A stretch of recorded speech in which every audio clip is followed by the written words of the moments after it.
Hello, everybody. Welcome to the Canadian watch community. My name is Aman, and I'm here with Richard from Studio Underdog. Hey crew, hey people.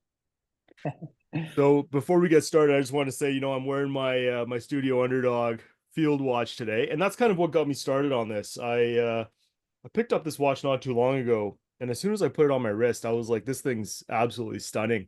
And I got to talk to Richard to kind of get into his mind and understand the design philosophy and where these designs come from. So thank you very much for taking the time to answer some questions and to talk to us.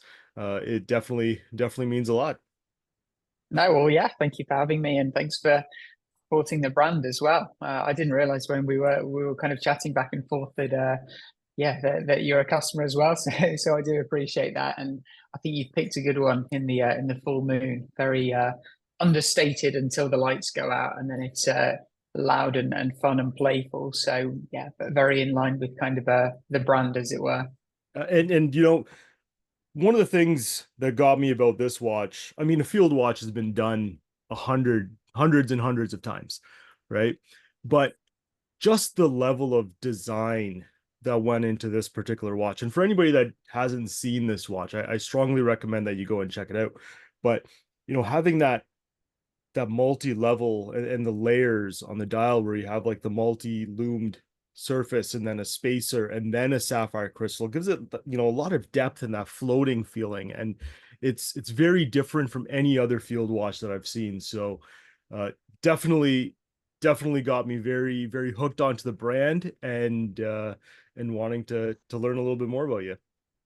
I mean, I think that's the thing, isn't it? You know, me as a designer, it's all in the sort of design details when it comes to product development or the design process of a watch. But actually, it's those small details that are, appreciated by collectors or appreciated by people that are really into their watches and into their products. I'm sure to a lot of people or to people that maybe don't follow the brand or aren't that interested in watches, they'll say, well, it just looks like a kind of a standard white dialed watch, but that's almost part of the charm of it, isn't it? It's that understated that it doesn't look like anything crazy. And if you know and you start to sort of understand all these design details, the full loom dial, then popping at night, it's quite fun in a very different way to what the O1 series was when I kind of talk about the fun design process. The one feature, I know we're kind of going off talking about this right now, but the one feature that I get the most conversations about. So for anybody that hasn't seen the watch, I'm trying to get it to focus there, but it's not really doing a good job. But there are actual screws that are on the dial that are actually holding the whole sandwich of the dial together. And they're functional, which is amazing. I mean, I get so many people that are like, why are there screws on the dial? And then it just opens up the conversation about, well, let me tell you about how fantastic this dial is, right? You've literally kind of nailed the process there because people have asked, people the screws were sort of quite a polarizing point when we launched that O2 series. People saying sort of why are they there, which is exactly why they're there. They're there so people ask the question, because as soon as you're asking why are they there, you're already on the first step to learning about why this dial isn't a typical dial. This is the first sign that there's more to this dial than meets the eye. So they were there for that exact reason. During development, we had the opportunity to hide them within the case, have a different sort of style of construction, so they, wouldn't have to be present there. But we said, look, these are functional elements. We want to have them sort of, pride and place. And exactly that. They're the first question that people ask, which is what we want. That's amazing. And you know what? It's definitely a conversation starter with this watch, and I love it. It's like that one element just makes the watch pop compared to, like, I mean, I've got dozens of watches, but when I compare it to other field watches, especially in that price range, it's just so different, right? And it's a watch Well, we that do. you We can also do get. talk about. We do get some critique for it. Actually, can you pass me that poster there? This is, we've actually got this on the office or on the office wall. This was some feedback we had from a customer. So we were quite Love pleased it. with that one. So we framed it and put it in the office. So Love again, it that. just Awesome. Well, that's where my journey, like my first interaction on the wrist started with you guys. Before that, I mean, kind of like a lot of people that are probably watching this video, we've seen the brand all over the place. The watermelon has, you know, really kind of disrupted the industry with, when it came in, just such a funky, weird looking watch that's somehow you can't take your eyes off of it. It's amazing, right? And it's a watch that's been featured in lots of videos now. And I mean, congratulations to you on that, right? Like a recent video with Teddy Baldessar and Kevin O'Leary, they were looking at your watches. And that's not a small thing. So, that's fantastic that the brand has grown so much that it's now getting this international recognition in such a short amount of time. Right. yeah, no, it's been a whistle stop journey. We've launched it about 3 years ago, and when people discover it and talk about the brand, yeah, we're just as excited when that happens now as when it was happening when we launched. So no, thanks a lot. Yeah, it's amazing. Well, why don't you start by telling us a little bit about your watch journey? What first got you into watches and kind of what's led you to here and what fueled your passion for watches? So I guess the background is in design really. My education is in industrial design. I studied industrial design at uni, did a 4 year course, absolutely loved it, and then was trying to find a job in London, which is easier said than done. I was looking for a sort of design consultancy role, and ended up stumbling into a role that was designing watches for a watch brand, or actually for a brand that designs watches under license for other brands. So some of the first watches I was designing were Peppa Pig watches, Star Wars watches. I think the very first one I did was a Minions watch that you'd press a button and a disc would come flying Oh, that's out. cool. So not hardly high horology, let's say, and certainly a different approach. But it was, this was my kind of entry into the industry in terms of discovering. I'd never really worn a watch much before. I think I'd owned what was probably a fake baby G, back when I was a kid, but that was it. Um, but it all sort of clicked into place throughout my design career. I'd always gravitated towards designing smaller objects because then it's all in the sort of refined decision making in the small details. So as soon as I discovered the watch industry, I found it fascinating, and it was a bit of an instant match.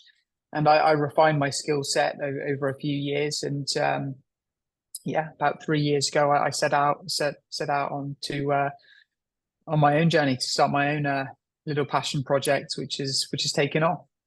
Well, that's amazing. That's amazing. Now, through your time, did you have any role models or any brands that you looked up to? Anybody that was influential in your journey to starting Studio Underdog and its success? I mean, yeah, I go all over the place, really. If we talk brands in particular, the ones that I was kind of most interested in were the ones that would have their own approach and doing things in their own style. And um, what I mean by that is, if you look at the likes of Mr. Jones watches, Yep. right, they're watches at a super accessible price point. £100 to £200 for the most of their core range. But they were just having fun with it. They're doing something that not a lot of other brands are doing, and then taking that same kind of thought process all the way up to the brands like MB&F or H Moser, where they're high horology, but they've still got this sort of playful, fun approach that they have with their products. And that was something that I always found quite fascinating. And you can probably see that inspiration in what I do with my brand. The sort of the humor and the joke of my brand is, we don't take ourselves too seriously. The watch industry tends to be a very serious place with fun and whimsical. But kind of the punchline is the fact that actually our products are serious. We use great materials and great suppliers, and they're well designed, etc. So I'd say in terms of a brand side, yeah, those are the brands that I certainly admire and admired when I was starting out. Oh, that's amazing. Yeah, Mr. Jones watches. Like, I mean, I've had quite a few of those as well, and for the same reason it attracts me, right? Like, like my most recent one was the skull, right? And having the jump hour being in the teeth, so cool. Seems Yeah, like a lot of yeah. playful watches come out of England, right? I guess so. Yeah, Yeah. maybe it's part of our design process, isn't it? Yeah. You look at the likes of Paul Smith. They've got that kind of funky twist, and maybe we're kind of doing that in our own way in the watch world. Yeah. How was the journey to creating your first watch? What were you like most nervous about when you launched the watch? To be honest, there wasn't a huge amount of nerves because there wasn't a huge amount riding on it. When I started the brand, it was a passion project. Before even it was a passion project, it was a design brief that I set myself. I said the brief was the watch industry is quite a serious place. I want to do something fun and whimsical that also can be taken, seriously by serious, people that are interested in the industry. And that's a very fine line to tread. That's a real design challenge because it's so easy to take, small design decisions that one step too far, and suddenly the watch, can quite quickly become a gimmick or a bit of a fad or a bit of a fashion. So the challenge was making sure that that wasn't going to be the case, and that's from the outset in terms of the design process. So the original foundation of the brand was I'd set myself that design brief as a challenge. I completed some renders, I'd done some illustrations, and I put them online. I put them on a Facebook group. And that at one point was kind of end of project as far as I was concerned. I'm sure I had, my fingers crossed that the feedback would be good, and maybe there was a next step that project could be taken to. But the reality was, if people had said, "What on earth is this monstrosity?" that could quite easily have been been the beginning and the end of the brand within the space of a few weeks. Fortunately, the community seemed to like it, and it got really positive feedback. I'm talking, I think, less than 200 likes on Facebook, but at the start that was a huge indicator that there was a real interest in kind of what I was working on, and it naturally developed and progressed in plenty of small stepping stones, of course, to where we are now. So during your design process, how did you keep your blinders on to have the watch be so unique and not fall into one of the standard designs that are already out there? We see a lot of watch brands that are up and coming, a lot of the smaller brands where it's pretty much a replica for design from, a lot of successful watches. So how did you say to yourself, I have to keep my blinders on so I don't come up with a black dial sub with white, loom markers and Mercedes hands, right? How do you stay original in this So, in this watch world? so for me, for the O1 series, that was actually incredibly easy to do because I wasn't creating a project or a brand to try and sell as many watches as possible. I was creating, it was a design brief, nothing more. I didn't have to think commercially. I didn't have to think what the market wants, what people want. I just had to think what I liked and what I wanted. And I kind of cracked on from there. If I'd spoke to any sort of business advisor or whatever and said, well, I want to do a manual wound column wheel chronograph that's inspired by a watermelon, they'd have said, where on earth is the market for this? There's not even that many people buy manual wound, watches in general, let alone, manual wound chronographs with weird and whimsical flavors. It just didn't necessarily make sense on paper. But of course, that's what's led to something totally unique, something that hasn't really existed. We've got a bit of a monopoly on your watermelon themes column wheel chrono, which is obviously a huge strength for us. But where it was a challenge was when it came to designing the O2 series, because for the O1 series, there was no feedback. There was, the brand didn't exist. Nobody knew of it. There wasn't much chatter to kind of, to take on board. Whereas when it came to the O2 series, suddenly there's expectation. There's, lots of people making assumptions as to where they see the future of the brand, and wanting, to see that be followed through. I'm sure a lot of people would have simply expected that the O2 series would be, more fruit flavors on a dial, and that be it, pink and green on a dive watch, on a field watch, on a dress watch, and that's the future of the brand.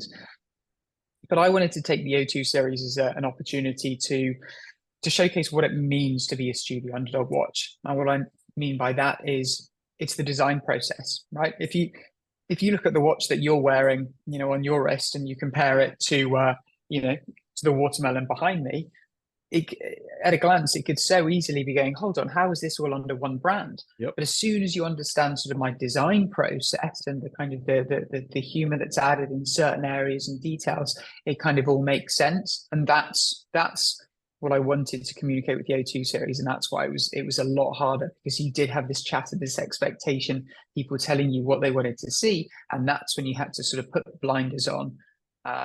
So yeah. That's amazing. Yeah, thanks for that. Thanks for that insight. A little while ago, you mentioned, how the community was your testing ground and your initial litmus test for the brand. What does community mean to you when it comes to watches? Well, it's literally everything. Our brand is I guess a direct to community brand, right? We sell, directly to our audience. The enthusiast community is what started this brand, not just from some, positive feedback on Facebook, then onto a successful crowdfunding campaign where, where a small group of people backed the project, and it's grown from there.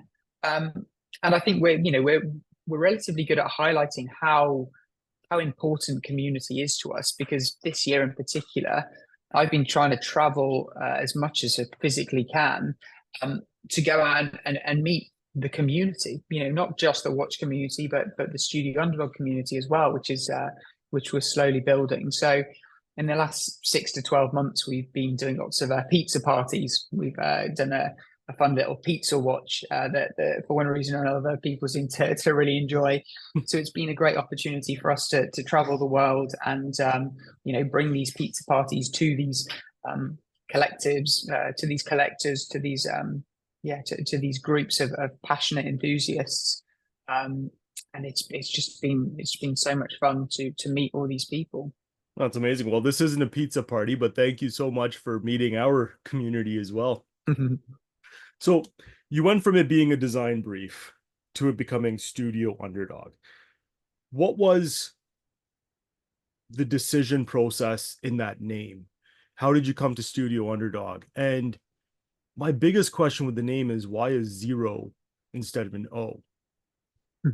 Yeah, so I like many founders, I'd imagine, when it comes to creating a name, either you use your own name, right? The Richard Benc brand. Yeah. Didn't have quite the ring to it that I wanted. So I started to Google how to make a brand name, right? And there's all sorts of rules. There's books on it. There's huge amounts of resource.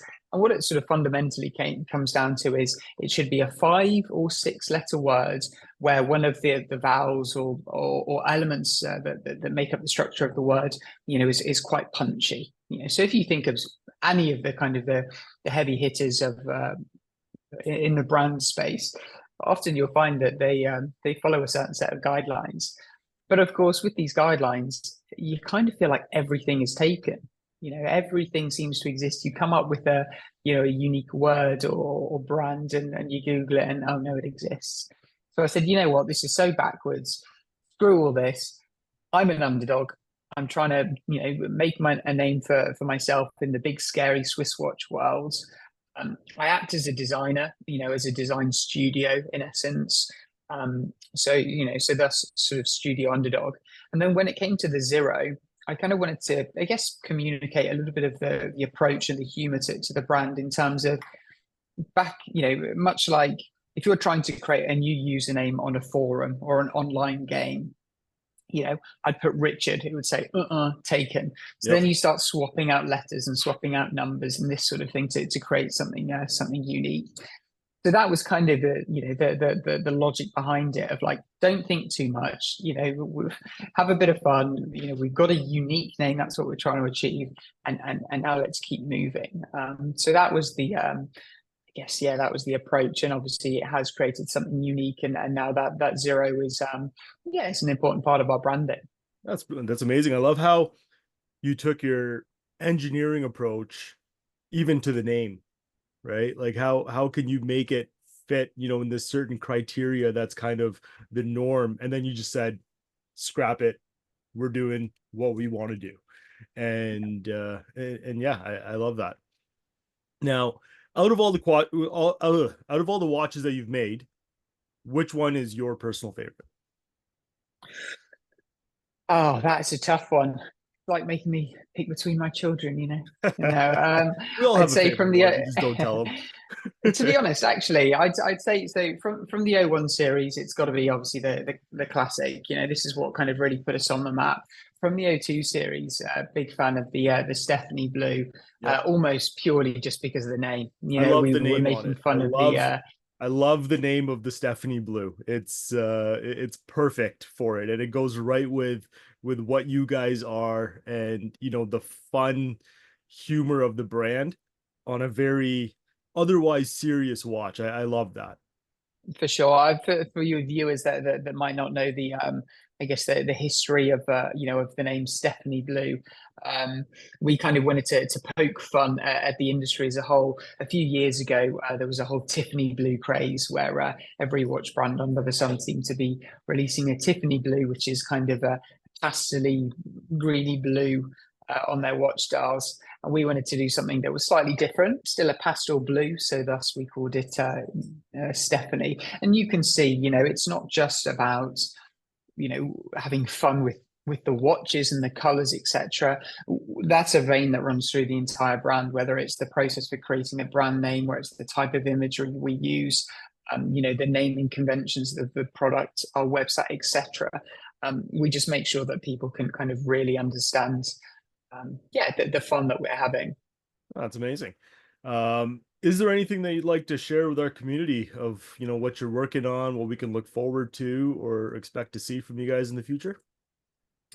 We've got some really exciting projects in the pipeline. We've something that we're kind of focusing on towards the end of this year is collaboration. Working on some really exciting projects. We recently introduced a collaboration that was done in partnership with Perpetual for our market in the Middle East, which was fun. And yeah, we've got some more really exciting things lined up. Um, in the collaboration space. We've also done. You may have seen. We we were had the great honor of being copied. A brand, I think a Chinese brand, has homaged our watermelon watch. So we're gonna at some point get our own back, and we're gonna copy one of their designs and That's funny. introduce it, which should be a good bit of fun, and people seem to have really been enjoying that. It's going to take us a little bit of time. At the moment, the focus for the time being is on the fulfillment process. We've still got a fair few orders that we need to get assembled here in the UK and then shipped out the door. So that's our top priority, really. But exciting things to come for sure. That's amazing. I've got some questions from the community now that maybe we'll just kind of rapid fire and kind of go through. So these are all questions where I made a post in our community and said, hey, what do you guys want to ask of Richard? And these are questions word for word, what they came up with. I'll try to skip over some of the ones that we've already kind of talked about. But yeah, here we go. So the first one is, how often do you eat watermelon and what's your favorite fruit? I haven't been eating watermelon as much as you'd expect. However, with the introduction of the pizza party, I'm eating far more pizza than I'd care to admit. In terms of favorite fruit, it's got to be mango. Big fan of mango. Oh, is that a hint of something that might be coming out in the future? Maybe we'll have to wait and see. Yeah. Um, when is the next drop of the watermelon? Summer is here and I want something whimsical. Let me have a look at the drop calendar. It's not going to be for a little while. I think we've still got a fair few watches to fulfill, and that's our kind of priority. So yeah, it's going to be a little bit of time, but the best bet is, on our website we've got a newsletter there where we send out any updates if there is any availability. So that's the best bet. Sorry, I can't give any specifics right now. Awesome.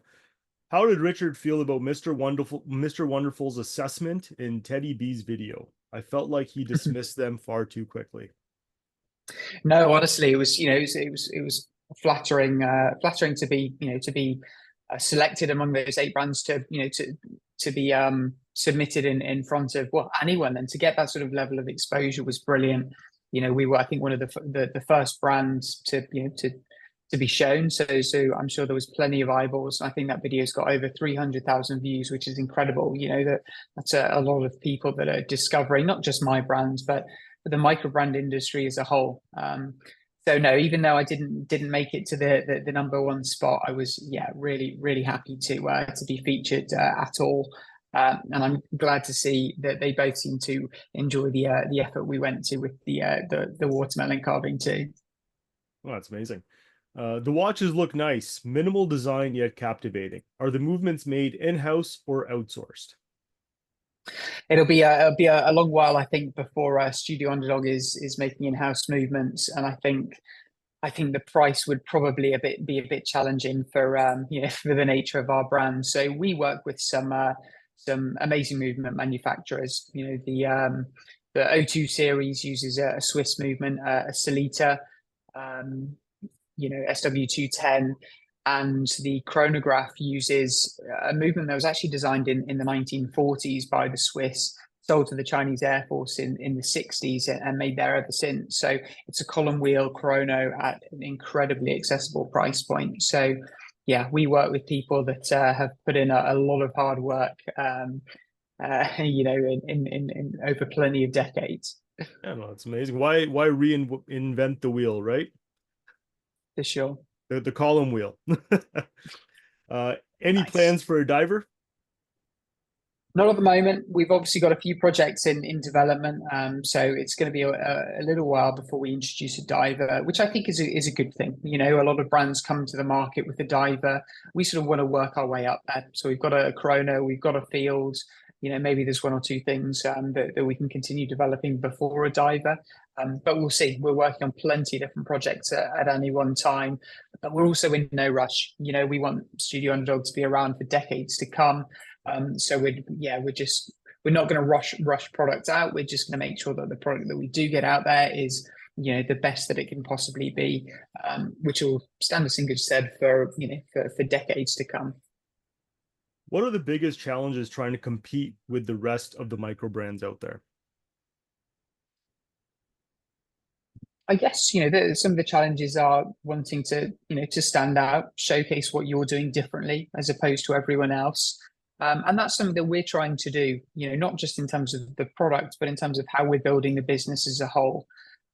We want to be able to achieve things that other micro brands may not be able to do. We're assembling all our watches in the UK, and quite quickly, I think we're probably the second largest assembler of watches in the UK. Not to say that we're a huge brand, but to say that it's something that doesn't really exist. So we're having to build that out ourselves. But what that allows us to do and allows us to offer is something quite unique. I'd love to be able to offer assembly experiences where people can come over to our workshop, assemble their own watch, and have that story to tell. And that's something that to a lot of micro brands is an impossibility because they work with so many different third parties. Whereas because we're trying to do a little bit more closer to home, hopefully that's something that we could look to offer in the future and allow us to stand out. That would be a really awesome experience for anybody that's looking to make their own watch, for sure. I think so, yeah. And we could have a line of dials that were bespoke to that experience, and really allow people to kind of tell that story. Will the Gen 1 chronos ever stop production, or do you plan on including them with every launch? We don't intend to suddenly discontinue them. I think if we were to discontinue them, we'd make sure people had fair warning, because part of our brand is our honesty and approach to communication. the likelihood is over the years, I felt for the last 3 years, it's been very important that that core range of the O1 series, the four watches that people know, Watermelon, Desert Sky, Goofy Panda, Mint Choc Chip, they need to sort of, cement themselves as the core products. It would be very easy every month for us to be making new dial colorways, etc. So for the time being, those will remain, but I'm sure in the future things will change, but no plans to it in the short term. Awesome. What about making an exclusive watch for our community? What would be the minimum order quantity for that? So at the moment, it's not something we've really developed out too much, but it is something that I'd be keen to do in the future in terms of working with communities, because at the end of the day, community is what has led to the success of Studio Underdog. So kind of want to work and be able to offer these communities something special as well. But at the moment, whilst the brand is scaling and building at the rate it is, we're kind of having to put all our energy and resource into the kind of the core range and fulfilling the orders for core range watches that we have. I think we've still got just shy of, well, just around 3,500 orders that we still need to fulfill. So yeah, that's got to be our top priority for the time being. The price tabs on the website only give USD, Euro, and British pounds. Will you be adding CAD also? Not at the moment. I mean, we're trying to kind of we try and keep the business and the model quite streamlined. Obviously, when a payment or you can still check out, we ship watches globally. It's just it will get kind of converted into your local currency. So it's not something we're looking to do at the moment. We have made some changes to the website, and we have the potential to set up new and different markets. So we'll see. Maybe that's something we'll change, and I'll look into it as well. Awesome. The last one I got here is not a question, but somebody said, hopefully I will see you in Chicago at Wind Up. My wife will be with me. So if I mention I'm ordering some pizza, please play along. Sounds good to me. Yeah, I will be there as well. My fiance will be helping me on the stand, and we'll be giving out as much pizza as physically possible. So no, look forward to seeing you there. Awesome. Thank you so much, Richard, for this conversation. It's been an absolute pleasure. No, thanks for having me. All right. Have a good one. Bye now. Bye bye.